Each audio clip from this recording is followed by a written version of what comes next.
Okay, guys, welcome back to We Watch Movie again. I'm Jay and Mike, and we're still in our friggin' Netflix You're not Jay and Mike. I said Jay and Mike. I'm both of awesome. I'm Jay and this is Mike. Welcome back to Netflix Nuggets again. It's extravaganza. Like, we've had so many requests to do all these movies, we just thought we're gonna do them right now. We're gonna do as many as we can, and we're gonna keep working on them because we like them. We're gonna tear through them, cut them down like trees. Fucking eat them nuggets. Eat them up. We watched a movie. Yeah. We watched a movie. We watched it. We watched a movie. Yeah. Natural Born Killers is the movie we're reviewing today, and this was sent in by who? Raya Binko. Raya I think that's how you say it. Binko. RYABENKO. We'll put his channel in the box below. Thanks, man. I've seen Natural Born Killers, but it was. I like to see it again because it's been a while. So yeah.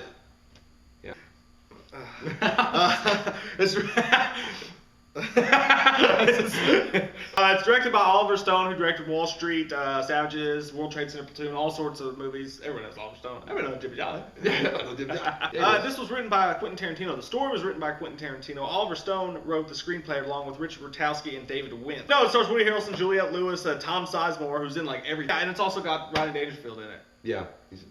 Oh, it's about a girl from a white trash family, and her dad, like, sexually abused her and stuff like that.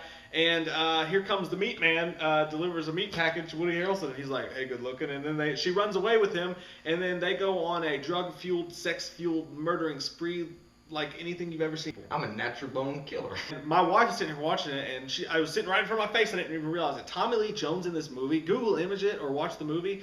He would have been an amazing Joker if he plays a character like he plays in this movie. So let me get into this epileptic seizure of a movie. Yeah, guys, first off, when I say that, I mean, literally, the first time I ever watched this movie, I had all the lights off, and I watched it, and all the imagery and the lights and the sparkles and the shit that just keeps flying at you, the random images that pop up on screen when they're telling the story.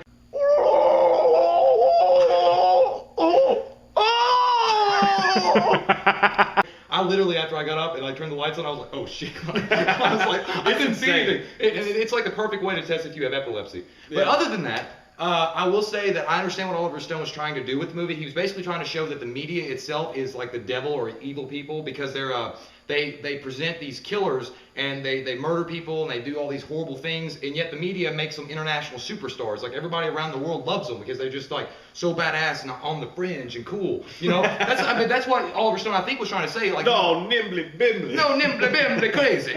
But yeah, he's like, I think Stone was trying to say, people like Manson, people like Bundy, people like Gacy, all those kind of serial killers. The reason why they've been so like in our forward minds when we think about serial killings and people talk about them all the time is because the media has given them such exposure and makes it like a mockery. Yeah. And Robert Downey Jr. was in this. You didn't mention him. Oh yeah.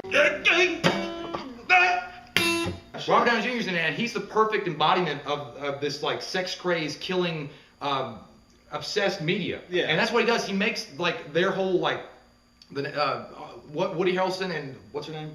Juliette Lewis. Juliette Lewis is like killing. He makes it like a play-by-play, exciting like action game or something. Like he's like so about it. It's like a video game. So yeah, but other than that, but the story, that's my point. Like, I understand where Stone was coming from, what he was trying to say with the movie, but I just didn't like the whole like random images that would pop up. And there was a fucking dragon in one scene, and there was like a lion eating a gazelle. Yeah, just random shit happened.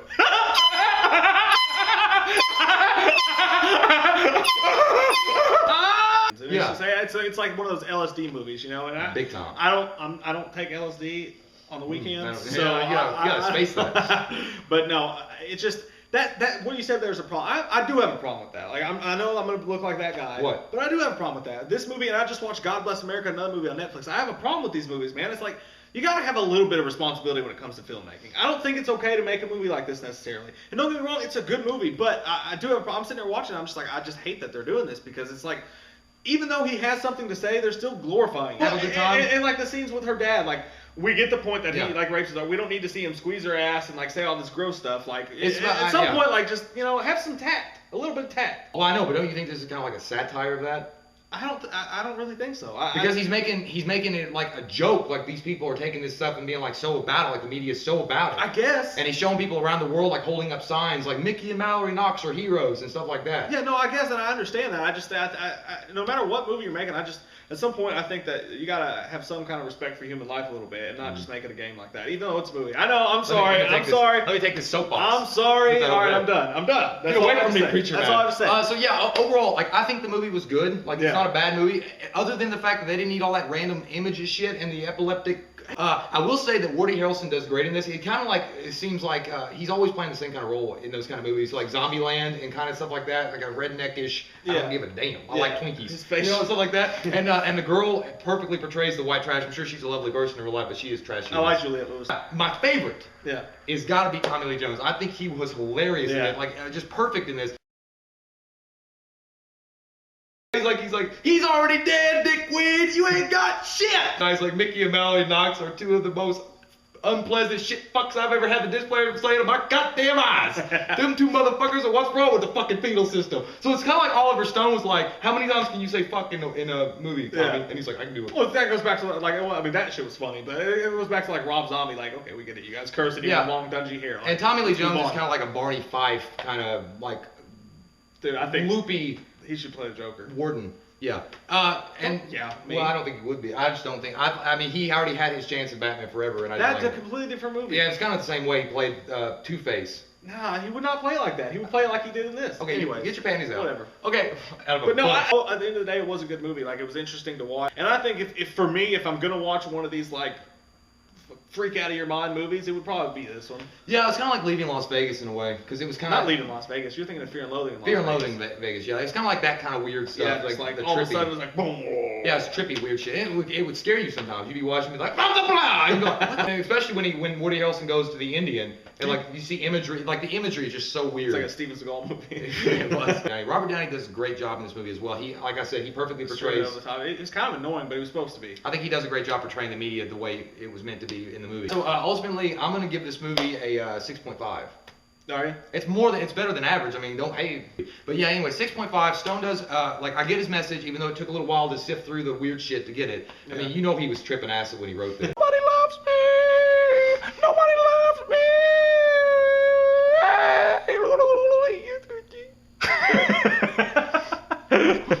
Or smoking at least 3 joints and be like, that'd be awesome. Yeah. I'm gonna put a dragon. It's like, Quentin Tarantino was like, this movie's about killers. He's like, I'm gonna put a dragon. No, it was original, and I like how they did certain things, like the shooting scenes and stuff like that looked cool. Tom Sizemore was good too. Tom Sizemore He was awesome, just batshit crazy, and all the acting's really great in this movie. That's probably the best part of that movie is the acting. They're all just freaking over the top. And like I said, if you're gonna do one of these crazy, just like insane, anything goes type of movies, this would probably be the one I would watch. I have a lot of problems with the Megan movie, but I explained that. I'm gonna give the movie a 7.0. It was a really good movie, but if they just toned down some stuff and made it a different way, it could have been great. Rate, comment, subscribe. What's your favorite Woody Harrelson movie? I'm Jay. This is Michael. We'll see you next time.